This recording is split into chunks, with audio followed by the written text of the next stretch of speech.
Violent crime is still a problem in Berlin, but the Nazi propaganda machine, headed by Joseph Goebbels, wants to protect the image of a pure, idyllic Germany.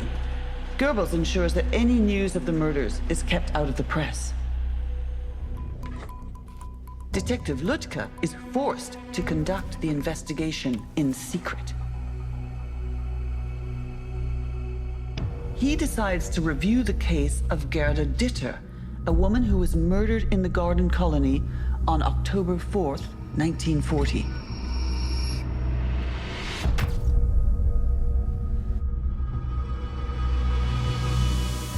Gertrude Ditter lived in a garden colony with her 2 children in a wooden shack. Her husband was in the army, so he was away most of the time, and she was found one morning killed by a knife.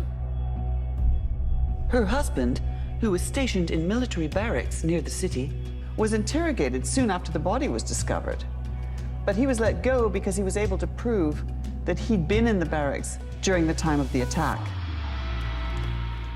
With no obvious connection between the 2 garden colony attacks, Lütke expands his search.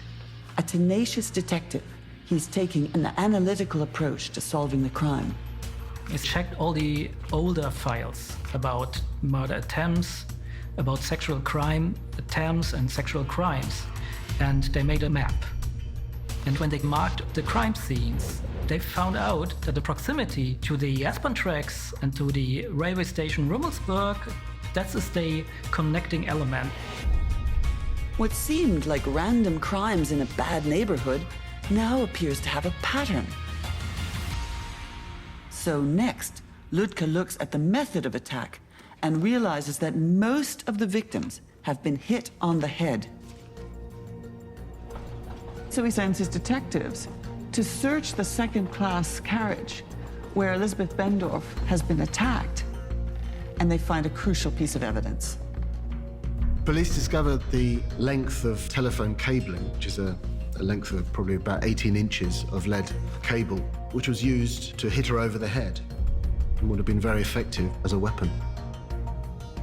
They found a serial number on the lead cable, and it showed that it had been installed at the Rummelsburg railway station.